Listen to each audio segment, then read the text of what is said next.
You guys all ready? All right. Good morning, everyone. Thank you for being here at Municipal Stadium this morning. This is one of our two water distribution sites in Waterbury, the other being Crosby High School. And as you can see, we have an ongoing operation here as far as distributing water to people who are still without water in the city.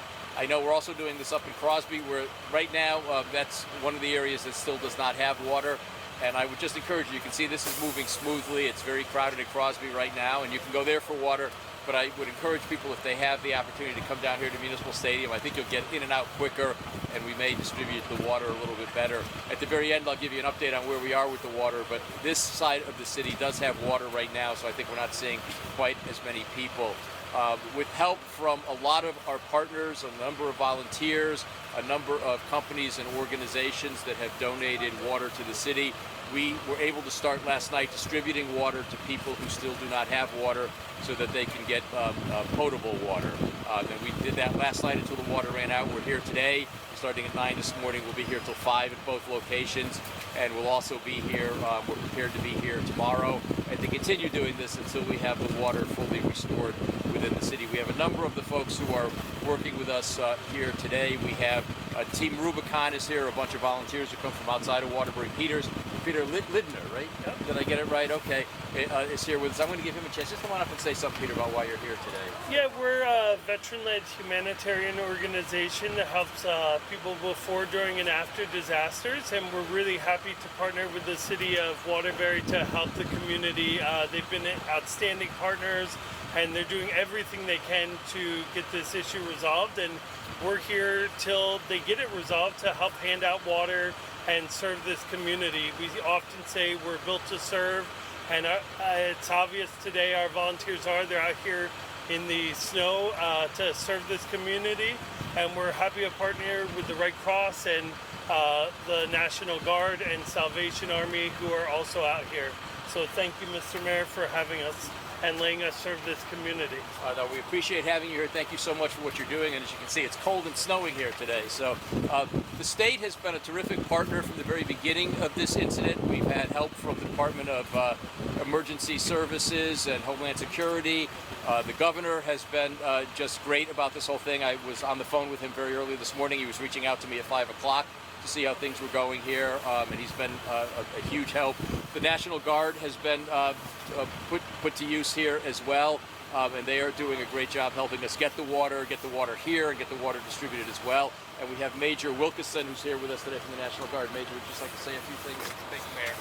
I'm Major Mike Wilcox. I'm the Director of Public Affairs for the Connecticut National Guard.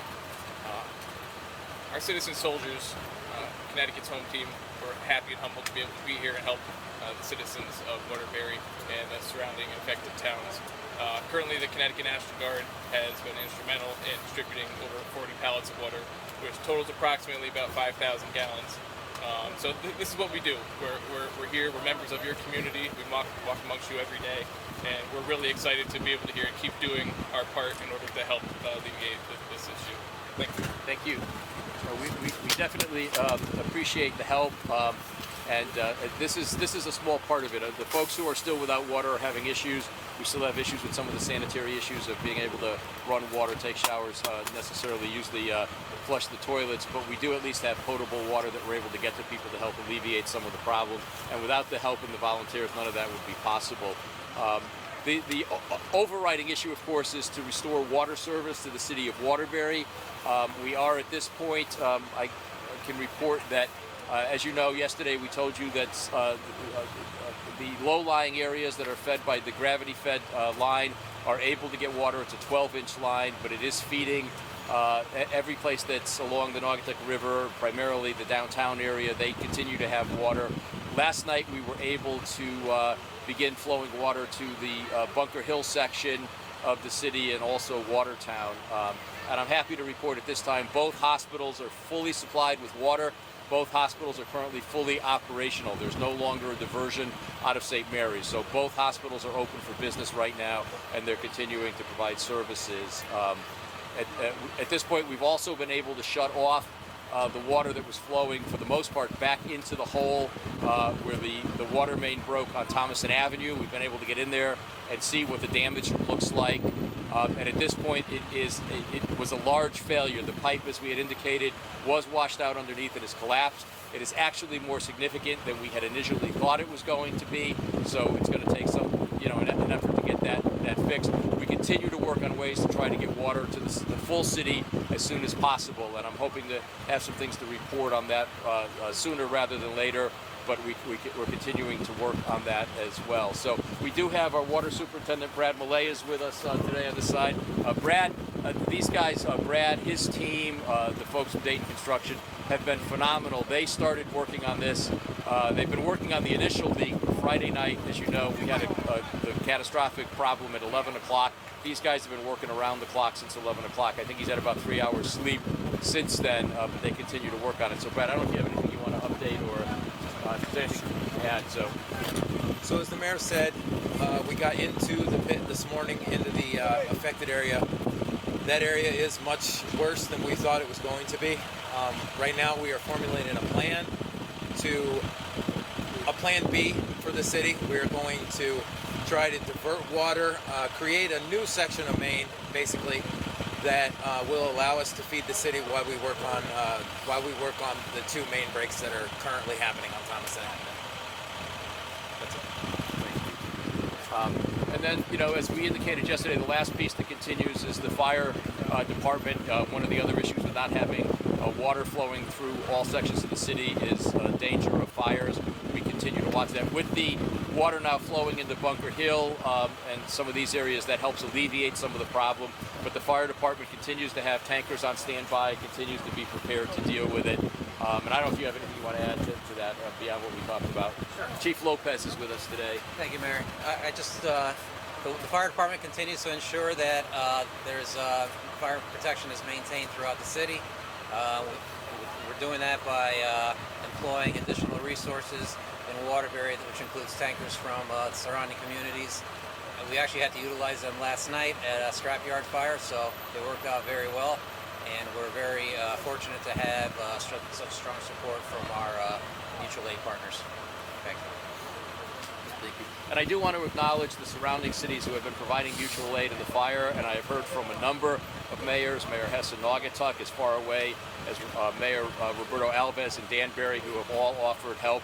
A number of businesses have offered assistance to us to the extent that we need it. So I appreciate all of that. This is an opportunity, it's a disaster, and it is a hardship for so many of our people, but it's also an opportunity for people to come together, to be good neighbors, and to take care of each other. We're good at that in Waterbury, and I think we're seeing that here today. You can just see the number of people standing in very cold weather in the snow to help their neighbors.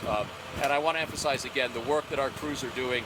This is miserable weather to be outside in. It's miserable weather to be in pits filled with water in. And trying to get these things done. It makes it much harder to get all of the connections and other things working. So I greatly appreciate all that they're doing. As Brad had indicated, we're looking at some alternatives to try to get water back to the city sooner, especially given the extent of the damage to the line that we need to repair.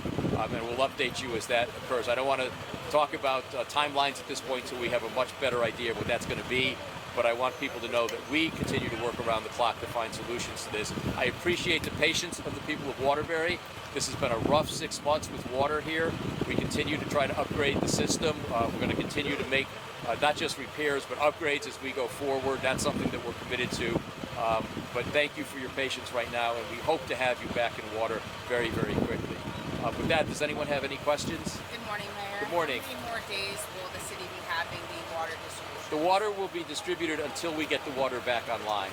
We're making arrangements to continue to get water coming here, so we should have water available to people until we get the entire system back up online. Once people have water, we'll stop distributing. Same two sites and same hours? Right now, we're continuing here, the same hours, and Crosby. The schools are closed tomorrow. If we are able to get schools open sooner, which I don't know if we'll do until the water's done, we'll have to take it day by day. If we get schools open, I don't know if we'll continue to use Crosby as a distribution center because of the interference it would have with the schools. Both of these sites are designed for people who can drive in, so you can get here otherwise. We also and I should have mentioned this earlier, we also have been getting water out to NGOs and other places in areas where we know people don't have access to cars. I've seen online some comments that we've got these places open, people can drive up, but we are making water from here available to places where people cannot drive up. We know a number of folks in Waterbury don't drive. So if you are homebound or you don't have a car and you need water, call 311. Those lines are being manned. They will tell you who you can contact or how we can get people to get water delivered to you. So that's also available at this point. Anything else? Can you just comment on what a great help The National Guard has been extraordinary. They've been here since yesterday. They've been helping us with logistics. They've been helping us find water to get here, get the transportation here. They have been some help with us in trying to identify solutions to this problem and ways to try to get the equipment that we need here sooner. They have reached out to supply chains to help us get the equipment to repair the pipe. As you know, we pre-ordered some of it not knowing what the extent was. Unfortunately, it's going to be more than, it's greater than we thought. But their help has been, huge in helping us get to where we are today. So I can't say enough about the great work that the National Guard does. And as the Major said, these are community soldiers. They live in these communities. They may not live in Waterbury, but they live in communities. They are so happy to be here and be helpful with us, and we appreciate everything they do. Governor Lamont as well, I can't tell you enough about how much he's been a help to us here, reaching out to us and staying in touch with us to make sure we have what we need. So we've got some really great partners going in this as well. But mostly it's the people of Waterbury. I want to say thank you. They've been a real troopers through this, and we're going to get the problem solved for them. All right, thank you all for being here.